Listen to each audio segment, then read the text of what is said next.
आज का पहला केस है Bachpan Bachao Andolan versus union of India and others. अब हम अगस्त के महीने में पहुंच गए, अगस्त 2023। Okay, and the title of first case is Bachpan Bachao Andolan versus union of India and others. और बेंच के मेंबर्स हैं justice S Ravindra Bhatt and justice Arvind Kumar. So they issued a slew of guidelines on the selection, functioning, and pay of support persons to assist victims and their families in cases under the POCSO Act. So basically supreme court ने क्या बोला कि POCSO Act के जो victims हैं, okay,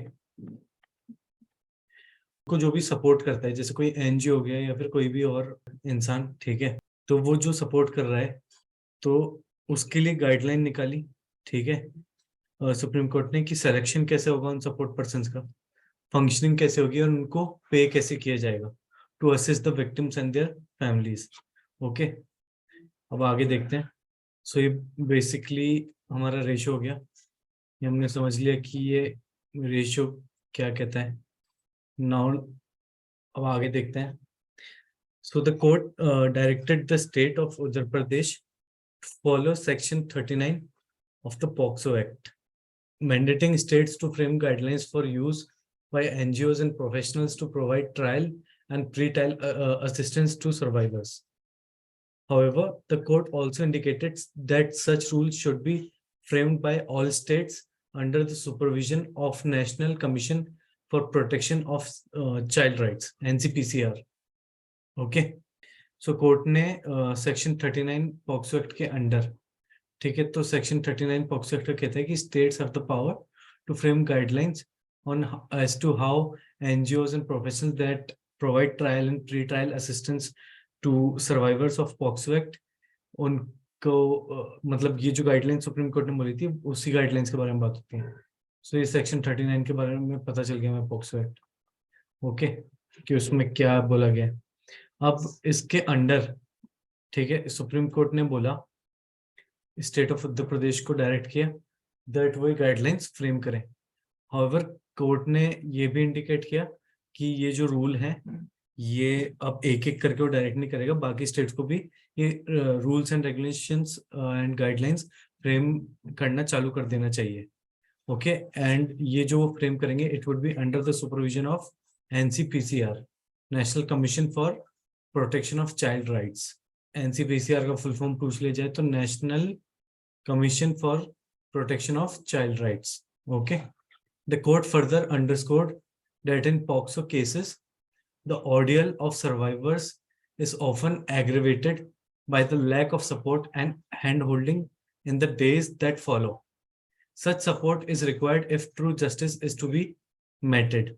So court ने ये observe किया कि पॉक्सो केसेस में जो सर्वाइवर्स का दुख है और जो पीड़ा है वो और ज्यादा बढ़ती है when trial is ongoing, okay, and they lack basic support and hand holding, okay, in the days that follow the trials, कि जब ट्रायल चल रहे होते हैं तो उनको बहुत ज्यादा सपोर्ट का एक लैक फील होता है और बेसिकली दे फील लाइक कि no one is holding their hand and they're walking alone on a very difficult path.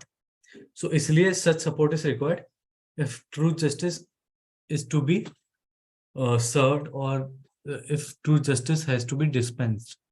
Okay, so court ने यही चीज बोली। कोई भी डाउट हो you can raise your hand. Okay, now I'm moving onwards to the second case. So the second case, its title is Irfan at Naka versus State of Uttar Pradesh.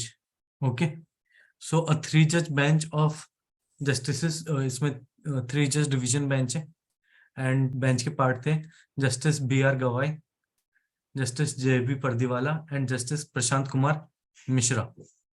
Okay, and ratio क्या है that supreme court acquits death row prisoner accused of murdering his son and 2 brothers. So अब इन्होंने जो है equity किया, ठीक है, इस पर्सन को। So now let's look at what was the ratio behind it and what was the rational behind it. And इसमें एक और नोट करने का इंपॉर्टेंट इंफॉर्मेशन ये है कि सुप्रीम कोर्ट ने तो इस प्रिजनर को एक्विट कर दिया, however earlier he had been convicted by trial court and even Allahabad High Court for the murder of his son and two brothers. तो अगर पूछ लिया जाए तो जो लोअर कोर्ट्स में, इवन ट्रायल कोर्ट में भी एंड इलाहाबाद हाई कोर्ट में भी he was convicted, but supreme court acquitted him. Okay, now the court expressed doubts on the reliability of the dying declaration of the deceased, noting its apprehension against the mode and manner in which they were recorded. Okay, so Supreme Court ने acquittal क्यों दिया? Because Supreme Court बोला bench बोली कि हमें doubt है on the reliability of the dying declaration of the deceased person, and they noted apprehensions, okay, against the mode and manner in which the dying declaration was recorded. Okay, so the mode and manner in which dying declaration is recorded also becomes very important. क्योंकि अगर mode and manner proper नहीं है, it is improper, so it can lead to injustice. Okay, and hence Supreme Court acquitted this person. क्योंकि जो conviction होता है वो तभी होता है when it is proved beyond reasonable doubt. यहाँ पे अब जो रीजनेबल डाउट के बियॉन्ड प्रूव ही नहीं हो पाया, बिकॉज मॉडर्न मैनर में ही सुप्रीम कोर्ट को एप्रीहेंशंस फील हुए, and they also expressed a big doubt on the reliability of the dying declaration. अब सुप्रीम कोर्ट ने केवल एक्विटल ही नहीं दिया इस केस में, सुप्रीम कोर्ट ने 11 फैक्टर्स भी जो है ले डाउन किए, which have to be considered by courts to decide on how much reliance should be placed on a dying declaration before convicting a person. तो अब डाइंग डिक्लेरेशन जो है उसका रिलायबिलिटी कैसे एडजज होगा whenever a conviction of a person is in question, तो उसके लिए 11 फैक्टर्स जो है वो सुप्रीम कोर्ट ने ले डाउन किए इस केस में. इसलिए केस बहुत ज्यादा इंपॉर्टेंट बन जाता है, क्योंकि आपसे पूछा जा सकता है एग्जाम में कि in which recent case supreme court enumerated certain guidelines on testing the veracity of a dying declaration. So आपका आंसर होगा इरफान एट नाका versus state of Uttar Pradesh. So these guidelines are whether the person making the statement was in expectation of death, कि जो ये statement दे रहा है, ये जो भी आदमी औरत है, क्या they are in expectation of death. जैसे किसी ने नॉर्मली स्टेटमेंट दे दिया और एकदम से उन्हें हार्ट अटैक आ गया, ठीक है, अब इसको डाइंग डिक्लेरेशन कंसिडर किया जाएगा क्या? तो इसमें बहुत ज्यादा बात आ जाती है कि तो इसको नहीं किया जाएगा, because they are not in the apprehension of death. Okay, एक कहा जो डाइंग डिक्लेरेशन जो माना जाता है कि डेथ बेड पे जो इंसान है वो एकदम सही चीज बोल के जाएगा, ये माना जाता है. इसके ऊपर मतलब इसी के ऊपर डाइंग डिक्लेरेशन का पूरा कॉन्सेप्ट चलता है. हाउएवर अब जिसने ये स्टेटमेंट पहले ही दे दिया और उसे पता ही नहीं था कि उसको हार्ट अटैक आने वाला है, या फिर उसको कोई अंदेशा ही नहीं था, उसको तबीयत खराब होने का फील ही नहीं हो रहा था, ओके, तो अब इसने स्टेटमेंट दे दिया, 2 घंटे बाद उसको नेचुरली हार्ट अटैक आ गया, तो वो डाइंग डिक्लेरेशन नहीं माना जाएगा. डाइंग डिक्लेरेशन तब माना जाएगा जब जो भी वो इंडिविजुअल है उसको ये लगे कि हाँ my death is now near, and उन्हें लगे कि अब तो हमारे प्राण जाने वाले. ओके, एक क्लियर एप्रीहेंशन ऑफ डेथ होना चाहिए. ये पहला पॉइंट हो गया. दूसरा पॉइंट है whether the dying declaration was made at the earliest opportunity, known as the rule of first opportunity. Okay, so supreme court ने बोला कि रूल ऑफ फर्स्ट अपॉर्चुनिटी जो है वो भी अप्लाई होगा, कि डाइंग डिक्लेरेशन जो है वो अर्लीस्ट अपॉर्चुनिटी पे ले लिया गया है नहीं. क्योंकि क्या होता है कि एकदम से जब एप्रीहेंशन ऑफ डेथ आता है ना, तो वो जो पर्टिकुलर मौका होता है उस मौके में इंसान जो है वो एकदम he or she is distressed, so they want कि now we want to confess, and उस समय सबसे ज्यादा chances रहते हैं that the veracity of the dying declaration will be pinpoint. So क्या earliest opportunity पे वो record कर लिया गया dying declaration? This is also an important point to consider. Now the next point is whether there is any reasonable suspicion to believe that the dying declaration was put in the mouth of the dying person. Okay, so ये भी देखना पड़ेगा कि if there is reasonable suspicion to believe, court को ऐसा लगता है कि जो डाइंग डिक्लेरेशन है वो जबरदस्ती जो मरने वाला था इंसान, जो भी डेथ बेड पे था, उसकी मौत में जबरदस्ती जो डाइंग डिक्लेरेशन है वो उससे जबरदस्ती तो बुलवाया नहीं गया, मतलब किसी तरीके से कोर्स तो नहीं किया गया। तो ये भी एक इम्पोर्टेंट पॉइंट है which the court has to consider and has to make sure that there is no reasonable suspicion to believe such a thing. Now the fourth point is whether the dying declaration was a product of prompting, tutoring or leading at the instance of the police or any interested party. So ये भी अब important चीज है, ये एक तरीके से ऊपर वाले पॉइंट से मिलता जुलता ही है कि जो डाइंग डिक्लेरेशन है the court has to make sure that it is not a product of prompting. ठीक है, कि कोई प्रॉम्प्ट कर रहा है हाँ भाई ये बोल दो, या फिर ट्यूटरिंग कि पहले ट्यूटर कर दिया हो कि ये बोलना है, या फिर leading at the instance of police, की पुलिस सामने खड़ी हो और पुलिस के डर से कोई बंदा कुछ बोल रहा हो, या फिर और भी कोई interested party to the case जो ऐसा कुछ जबरदस्ती बुलवा रहा हो. Okay, now the next point is whether the statement was not recorded properly. अब ये देखना है कि स्टेटमेंट जो है प्रॉपर्ली रिकॉर्ड किया गया है या नहीं किया गया. Okay, if it's properly recorded तब तो सब सही है, सब बढ़िया है. But if it is not properly recorded then obviously there would be doubts on the veracity and testamentary value of the dying declaration. Now, whether the dying declarant had an opportunity to clearly observe the incident. अब ये भी देखा जाएगा कि जो dying declarant है उसके पास पूरी पूरी एक क्लियर अपॉर्चुनिटी थी या नहीं टू ऑब्जर्व द इंसिडेंट.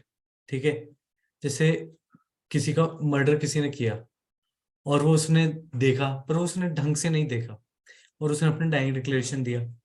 तो अब जो ऑब्जर्वेशन है, माना कि ये डाइंग डिक्लेरेशन है, it is considered pure and Payas in the eyes of law. However, अगर जो डाइंग डिक्लेरेशन जो डेथ बेड पे इंडिविजुअल है उसने अगर ढंग से ऑब्जर्व ही नहीं किया इंसिडेंट को, तो फिर इस डाइंग डिक्लेरेशन का वैल्यू ऑब्वियसली उतना नहीं रहेगा. Look at the next point, whether the dying declaration has been consistent throughout. अब जो है ये भी देखना पड़ेगा कि जो डाइंग डिक्लेरेशन है वो जब रिकॉर्ड होना चालू हुआ और जब तक रिकॉर्ड हुआ, या फिर जो भी पूरा डाइंग डिक्लेरेशन एक्सप्रेस किया जो भी पर्सन डेथ बेड पे था उसने, तो क्या वो कंसिस्टेंट था या नहीं था. ये भी देखना पड़ेगा कि ऊपर कुछ और इन्फॉर्मेशन नीचे कुछ और information. So it also creates a doubt about the testamentary value of the dying declaration. Now the next point is whether the dying declaration in itself is a manifestation or fiction of the dying person's imagination of what he thinks transpired. फिर ये भी देखना जरूरी है कि जो dying declaration है क्या वो मैनिफेस्टेशन या फिक्शन तो नहीं है, डाइंग पर्सन के इमेजिनेशन से उभरी हुई, या फिर जो उसने सोचा कि ऐसा हुआ होगा उस बेसिस पे उसने डाइंग डिक्लेरेशन दे दिया. ठीक है, तो ये भी वेरीफाई करना बहुत जरूरी है. Now the next point is whether the dying declaration was itself voluntary, कि डाइंग डिक्लेरेशन रिकॉर्ड जबरदस्ती करवाया गया या खुद डाइंग डिक्लेरेशन दिया गया by the individual who is on the death bed. तो ये भी इंपॉर्टेंट है कि वो वॉलंटरी भी होना चाहिए. Now the next thing is in case of multiple dying declarations whether the first one inspires truth and is consistent while the with the other dying declaration.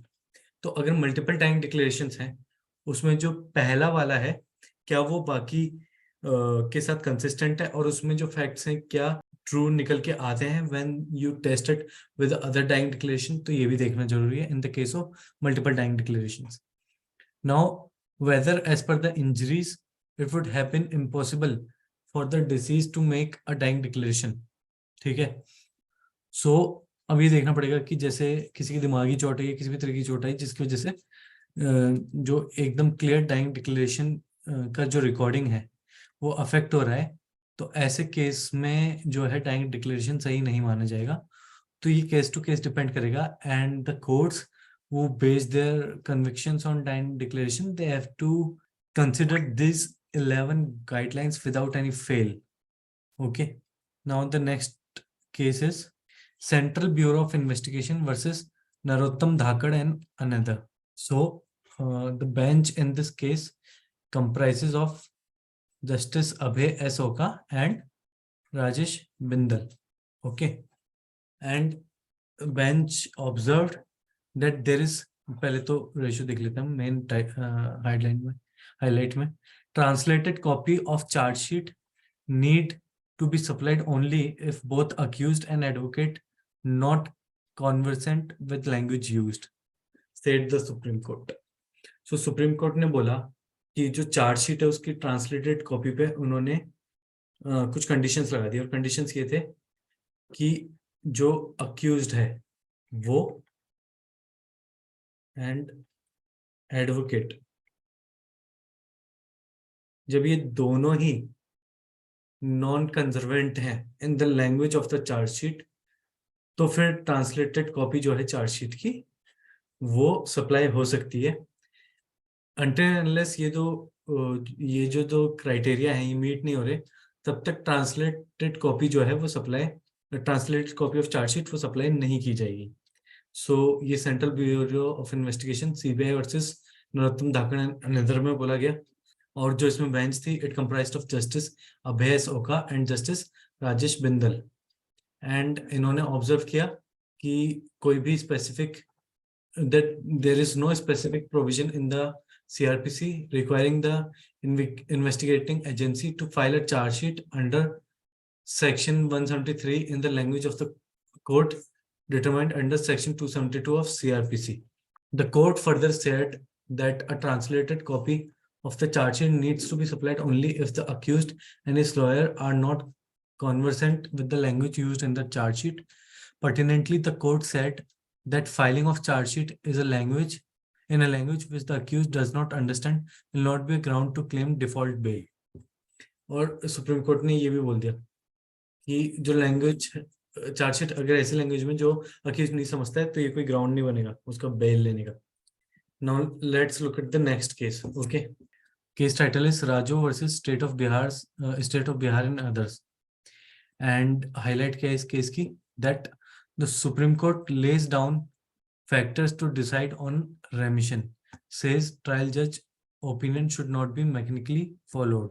So Supreme Court ने remission क्या होता है कि an application, मतलब it's a provision जिसमें एक application file की जाती है by a convict to pardon him and award him with a lesser punishment, या फिर उनकी punishment जो अवार्ड हो चुकी है उसको थोड़ा कम कर दिया जाए, जैसे 10 साल बचे हैं तो 6 साल में रिलीज कर दिया जाए। Okay, so this is रेमिशन।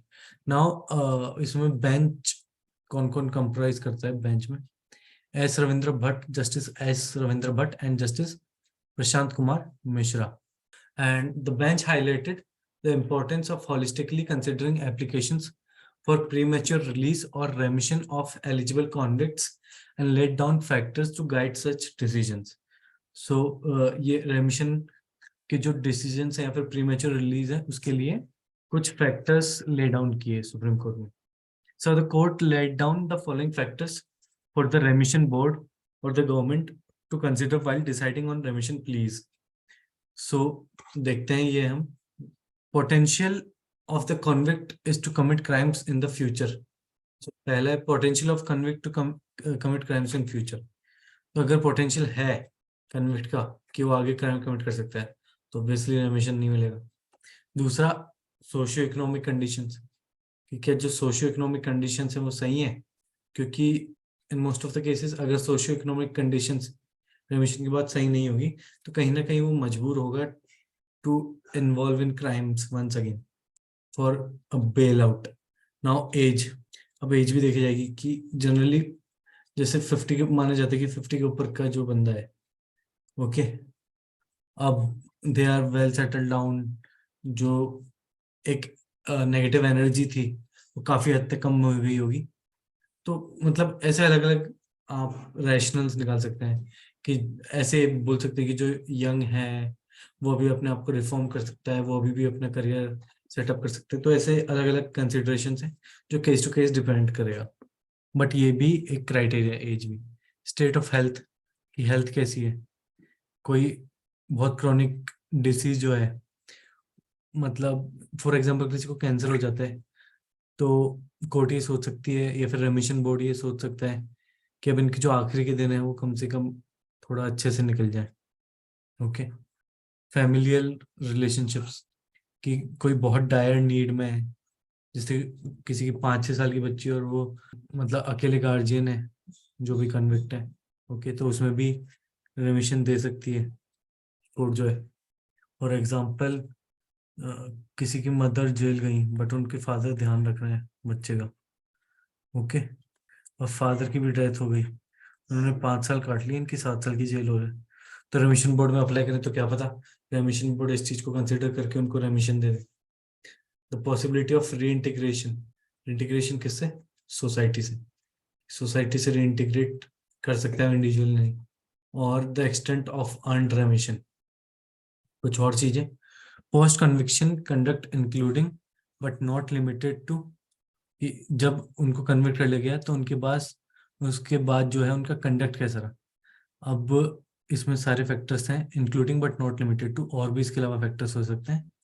Weather the convict has attend any educational qualification while in custody, कि कस्टडी में आने के बाद क्या उन्होंने अपना एजुकेशन कंटिन्यू किया है या फिर कुछ नई क्वालिफिकेशन एक्वायर की, ये एक फैक्टर हो गया। दूसरा, वॉलंटियर सर्विसेज ऑफर्ड, क्या वॉलंटियर सर्विसेज ऑफर करी, जॉब और वर्क डन, जेल में रहते हुए कुछ काम किया, जेल में कंडक्ट कैसा था जेलर्स के साथ, बाकी इनमेट्स के साथ।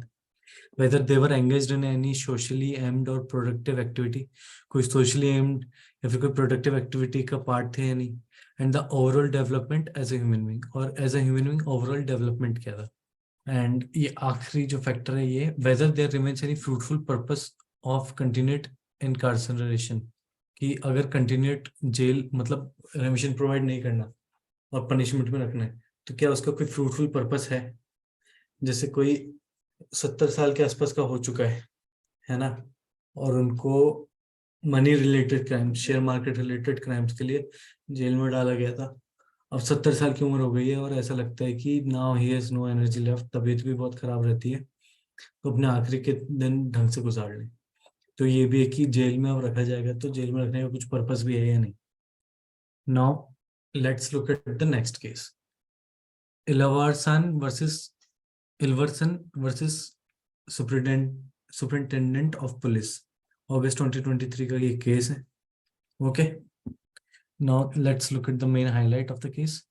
Advocates can preside over self-respect marriages in their personal capacity in Tamil Nadu, says Supreme Court. So इसमें बेंच किसका था? Justice Ravindra Bhatt and Justice Arvind Kumar.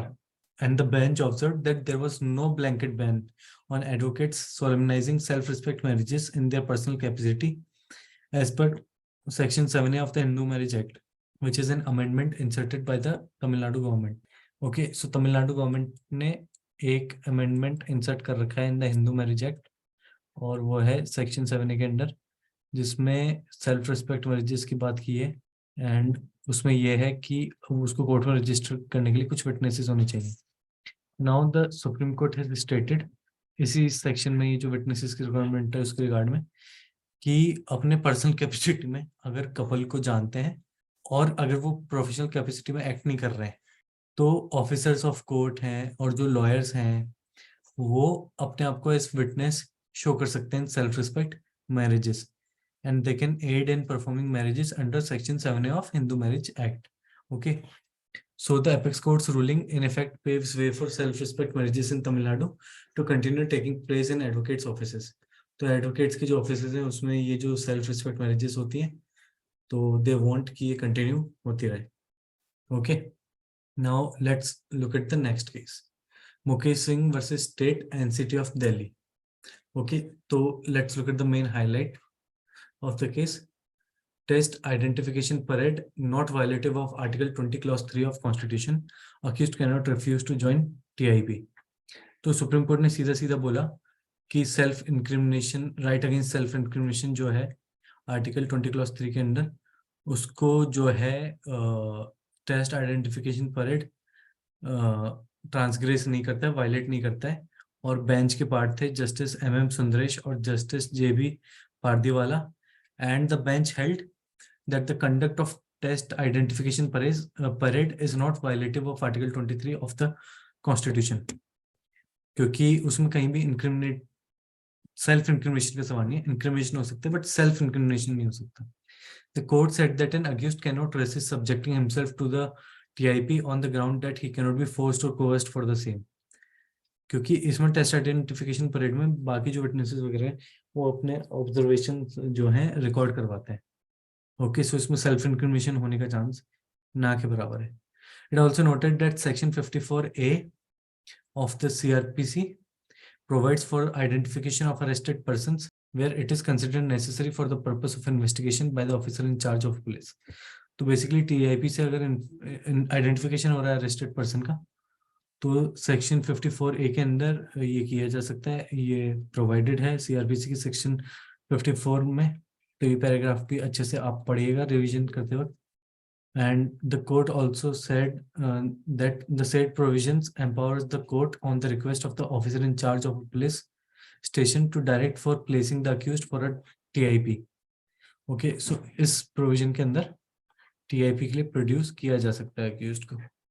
Okay, now let's move to the next case, which is entitled as Hindustan Construction Company Limited versus NHAI, which is also known as National Highways Authority of India. And the main highlight of the case is dissenting opinion of an arbitrator cannot be treated as an award if the majority award is set aside. तो simple सी बात बोली है supreme court ने कि section 34 के अंदर अगर award provide कर रहा है आर्बिट्रेटर, ओके, सो मान लीजिए 3 आर्बिट्रेटर थे, ठीक है, तो 2 जो मेजोरिटी उन्होंने अवार्ड दिया और एक ने डिसेंडिंग ओपिनियन दिया, और फिर ये अपील गया सुप्रीम कोर्ट के पास या फिर हाई कोर्ट के पास, अपील हुआ। अब इस अपील में they set aside the arbitral award, तो ये आर्बिट्रल अवार्ड जो सेट असाइड हो गया, अब इसका ये जो डिसेंटिंग ओपिनियन है ना जो एक आर्बिट्रेटर ने दे रखा है, ये ऑटोमेटिकली अब अवार्ड नहीं बन जाएगा, ऐसा कुछ नहीं है। तो इसमें जो लॉ के ऊपर क्वेश्चन है ये उठेंगे, इसको ऑटोमेटिकली अवार्ड नहीं मान लिया जाएगा, ये जो डिसेंडिंग ओपिनियन है उसको। In this case a 3-member arbitral tribunal passed an award in a dispute between, तो ऐसे से अवार्ड पास हुआ। The award was unanimous on most questions, while on others there was a dissenting view of one of the arbitrators. The Bombay High Court set aside the award, observing that the tribunal's majority view and award were based on an implausible interpretation of the contract. तो ground क्या था high court का reject करने का, award set aside करने का, that there was implausible interpretation of the contract. Okay, so they set aside the award and और जो dissenting view था वो मतलब काफी कॉमन पॉइंट्स थे जिस पे एग्री कर रहे थे सारे आर्बिट्रेटर्स, बट कुछ कुछ पॉइंट्स पे dissenting view था of one of the arbitrator. So while allowing the appeal, the court said that it is evident that a dissenting opinion cannot be treated as an award if the majority award is set aside. तो अगर majority award set aside हो जा रहा है तो जो minority का जो ओपिनियन है वो ऑटोमेटिकली अवार्ड नहीं बन जाएगा। Now let's look at the next case which is titled as Shrimati Vaid Kumari dead through her legal representative doctor Vijay Agarwal versus municipal corporation of India. Now let's look at the highlight of the case. So the highlight of the case is that execution petition cannot be dismissed as an inexecutable merely because property's possession is lost to third party. So a bench जो है bench comprised of Justice B.V. Nagaratna and Justice Prashant Kumar Mishra, and the bench held that the executing court cannot dismiss an execution petition by treating the degree for possession as inexecutable merely on the basis that the property has been lost to a third party. For example A है, B है and सी है, ए और B के बीच में property dispute चल रहा था। अब उस बीच ये काफी सालों से चला, उस बीच ये सी जो है इसने जमीन हड़प ली बी की, मतलब जो बी के पोजीशन में थी वो जमीन हड़प ली। अब ये जमीन जो है ये ए के पोजीशन में आई है, ये लड़ाई झड़प के बाद ये डिस्प्यूट कोर्ट में सेटल होने के बाद ए के हिस्से में आई है ये प्रॉपर्टी। अब जो है जो एग्जीक्यूटिंग कोर्ट है वो ये कह के मना नहीं कर सकता एग्जीक्यूट करने से प्रॉपर्टी की पोजीशन को दिलवाने में, एग्जीक्यूशन करवाने में ये कह के मना नहीं कर सकता कि अब तो ये थर्ड पार्टी के पास आ गई है, तो हमारे पास तो कोई चारा नहीं है। This is not an excuse which can be use by the executing court, क्योंकि इसमें सुप्रीम कोर्ट ने ऑब्जर्व किया, पहले लैंग्वेज पढ़ लेते हैं। If this is allowed to happen, every judgment debtor who is in possession of the immovable property till the decree is passed shall hand over possession to a third party to defeat the decree holder's right and entitlement to enjoy the fruits of litigation, and this may continue indefinitely and no decree immovable property can be executed। तो supreme court ने बोल दिया अगर ये एक norm बन गया, ये अगर आपने अलाउ कर दिया, तो कल को क्या होगा कि कल को जैसे राम और श्याम के बीच में प्रॉपर्टी डिस्प्यूट है, ठीक है, राम के पास पोजीशन है और श्याम का स्ट्रॉन्ग केस है, उसको लग रहा है कि ये प्रॉपर्टी केस एडजस्ट होने के बाद मुझे मिल जाएगी। अब राम जो है वो सोचे यार मैं क्या करूं, मैं तो नहीं चाहता इसको प्रॉपर्टी मिल जाए, तो अब वो जो है ये किसी थर्ड पार्टी के पास पोजीशन दिखाती है, बोलते हैं अरे भाई साहब मुझसे तो छीन ली गई ये प्रॉपर्टी, अब मैं क्या करूं। तो अब ये जो है अगर ये अलाउ हो गया, कोर्ट ने बोल दिया कि हाँ हम तो एग्जीक्यूट करा नहीं सकते, सो इनएक्सिक्यूटिव, दिस इज इनएक्सिक्यूटेबल। तो अब ऐसा होगा तो हर जो प्रॉपर्टी का केस जो होगा उसमें जो काफी पेशेंट से जो केस लड़ रहा है जिसका सही में ये प्रॉपर्टी है, उसके साथ ज्यादती पे ज्यादती होती जाएगी, एंड ये चीज जो है ये एक विशियस साइकिल बन जाएगा, और कभी भी जो ट्रू ओनर है प्रॉपर्टी का उसको प्रॉपर्टी मिल ही नहीं पाएगी, कोई पॉइंट ही नहीं रह जाएगा लिटिगेशन का in property matters। Okay, now let's look at the next case. It is titled as Sri Nashik Panchvati Panjarpol Trust versus the chairman। Okay, let's look at the main highlight। So doctrine of harmonious construction। Okay, doctrine of harmonious construction की इसमें बात की, ambiguous clauses in deed must be interpreted consistent with other clauses and with intent of parties। Okay, so contract से related है।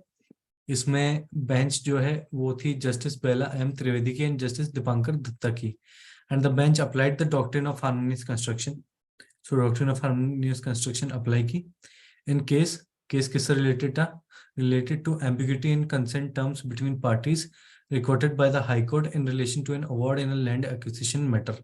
तो जो parties का consent terms थे recorded before high court in relation to award of a land acquisition matter, तो उसमें जो है उसका जो इंटरप्रिटेशन है वो डॉक्ट्रिन हार्मोनियस कंस्ट्रक्शन के थ्रू किया सुप्रीम कोर्ट ने। सो एज पर the rules of doctrine of harmonious construction, the document has to be read as a whole and its totality. If there is an ambiguity either patent or latent in any of the clauses of the document, the courts should interpret such clause in such manner which is consistent with other clauses and with the purpose and intent of the parties executing it। तो parties के सामने जब ये record हुआ तो उनका कुछ intent रहा होगा, एंड जो क्लॉजेस हैं, ठीक है, वो जैसे जिस मैनर में लिखे हुए हैं दिए गए हैं, और जो पर्पस है, तो जो लिखे हुए हैं और जो पर्पस है उनको आपस में हार्मोनियसली कंस्ट्रक्ट किया जाएगा, एंड उसके बाद नतीजे पे जो है वो कोर्ट आएगी। So in this regard, the court held that ambiguous clauses in deed must be harmoniously interpreted in consistency with other clauses as with intent of parties। So बाकी जो और other clauses हैं उनके साथ भी उनको harmoniously interpret करना है, और intent of parties के साथ भी। Okay, so this was your last case of the day, so I am ending the class here। Thank you so much for attending it।